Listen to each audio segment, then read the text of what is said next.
Hello, welcome to Can Do Teaching. This is Stacy Graff, and along with Amy Fournier, we'd like to welcome you to this episode of our podcast. This specific podcast is targeted towards our certified staff at Canterbury Elementary School, but could be a good listen for anyone. Thanks for joining us today.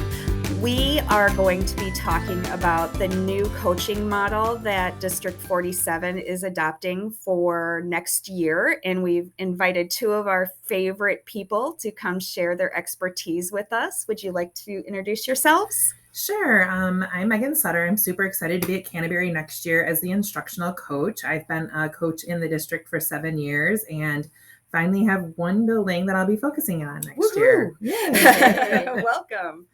And I'm Vanessa Kulaso-Medansky. I will be the instructional coach next year, so for mono and dual for everyone. So I'm excited for the new change. Excellent. Well, thank you so much for joining us, ladies. What we're going to talk about today is how the coaching model will look the same, how it will look different, and then how it's going to connect with the other work that we're doing as adults at our building. So, Amy, maybe you could start us off by sharing some of the ways the coaching model will look the same. Sure. So for next year with Megan and Vanessa as our coaches in the building, some of the same things that you guys will still be doing is, of course, supporting our teachers as lifelong learners, as well as our students. Taking some time to look at student needs with teachers, helping to prioritize what those needs are and how to meet those needs for all of our students in class. Supporting teachers with resources like you have been doing, and being available to coach all staff. We're going to get into a little bit of the differences in shifting from your previous positions into a more of a global instructional coach model for the whole building. So why don't you guys start us off with that? Well, for me, one of the big differences, obviously, as I mentioned before, is being at one building and just being at Canterbury, which will allow me to build relationships with teachers and staff and really get to know everybody, maybe on a deeper level. So I have that real good coaching relationship and I'm better able to support people. I will still have some of my previous duties. However, I won't be doing them for 3 buildings. So that alone will just open it up for, so I'm super excited about that. And I want to add to that, I'm really excited. I know Amy and Megan, you just touched on it, both of you, we're talking about all staff. So whether you're an encore teacher, special education teacher, any of those non-classroom roles, those people haven't really typically tapped into coaching support in the past.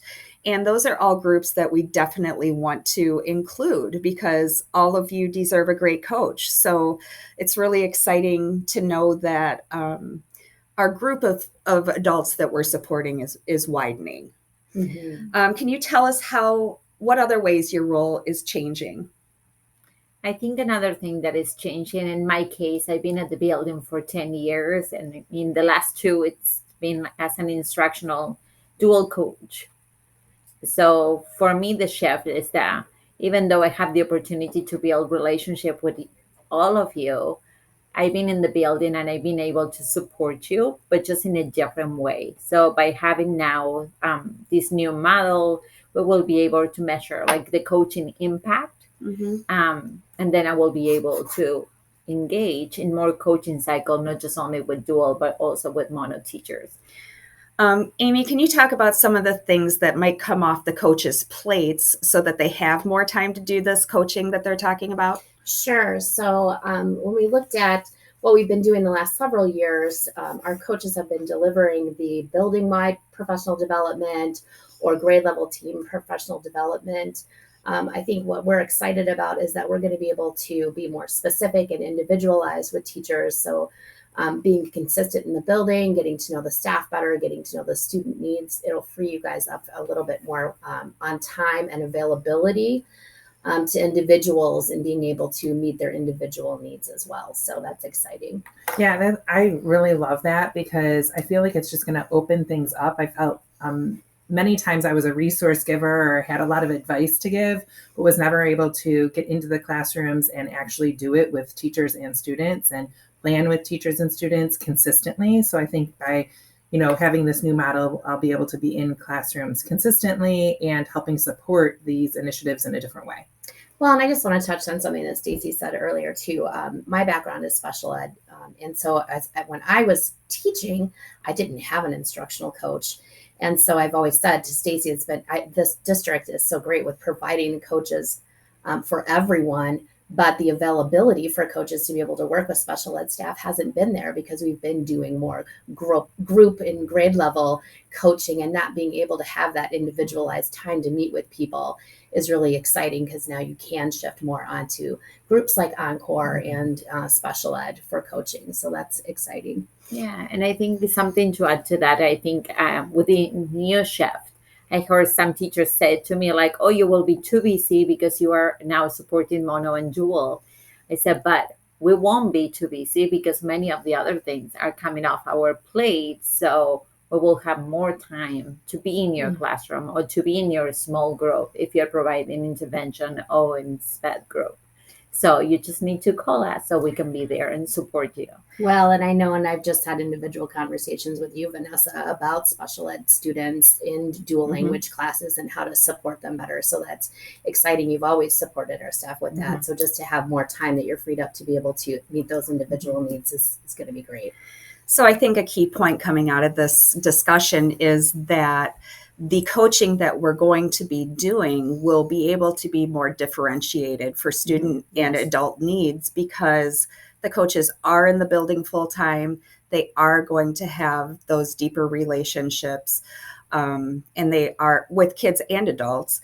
So they're going to be really able to customize the services that they provide.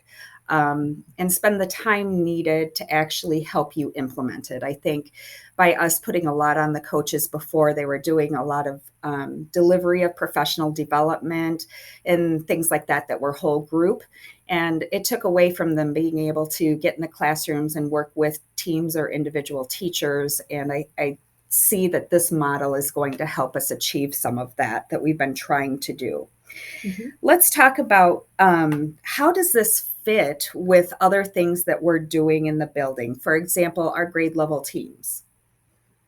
Well, I'm thinking grade level teams are going to look much different, just with the format of I'm not going to be arriving with an agenda full of items to talk about. I'm excited to participate, but be a team member and support and, find those opportunities for coaching cycles within the grade level teams on how I can support some of the things that the team is talking about and meeting their students' needs. Absolutely, because the structure, and we've talked about this in some of our staff meetings, but for people who are new to Canterbury, the structure of our grade level team meetings next year will follow more of a PLC model, where we're going to be using some of the learning that we did in our early release days this year and combining it with the PLC learnings that we've done in the past, and coming up with a structure for teams to use to really focus their work during that time on student performance and on sharing instructional strategies, planning together, and really taking, we've had agendas for years where it's almost a sit and get. Like we come in, we dump a bunch of information on teams, and then they have to figure out what to do with it. And so we're backing out of that and giving the teams the space and the time that they need to really collaborate. And so what I hear Megan saying is that inviting a coach to your team meeting when you feel like you need that coaching support and you're kind of stuck on teaching strategies, instructional strategies that might help your students, that would be a really appropriate time to have a coach come to a meeting and provide that kind of support. And more of like an embedded support versus, something where you're bringing in a whole new topic. You're embedded in what already is a priority for the teachers and students. Perfect. What about, I know next year we're also doing professional learning tracks for our staff, where they're going to be committing to a learning track and as a cohort moving through their professional learning. Can we talk about for a second how the coaching model could support that? So when you are working on your cohort, on your professional track, you may be engaging in a book study, or you're going to be doing some research about strategies.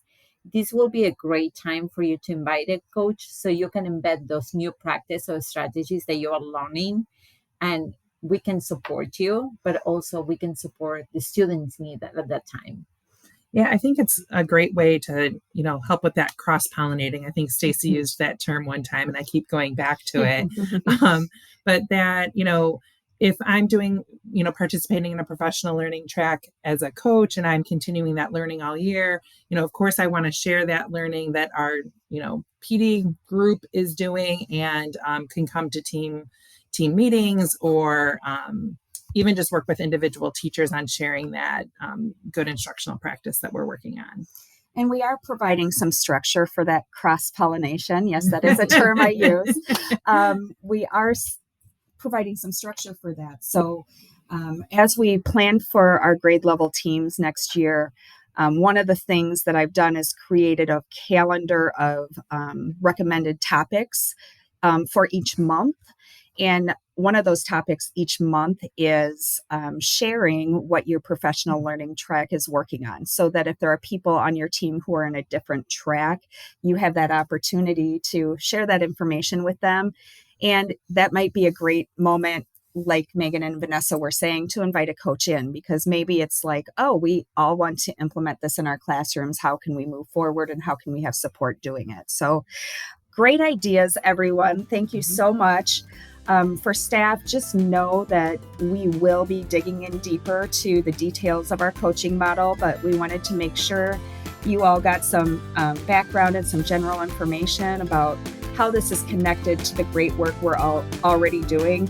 Just remember, coaching is great for all adults and all kids, and everyone deserves a great coach, and we are super lucky to have two great coaches in our building. So thank you, ladies. We appreciate your hard work. And thanks to everyone for joining us. See you next time. Thank you. Bye-bye. Thank you.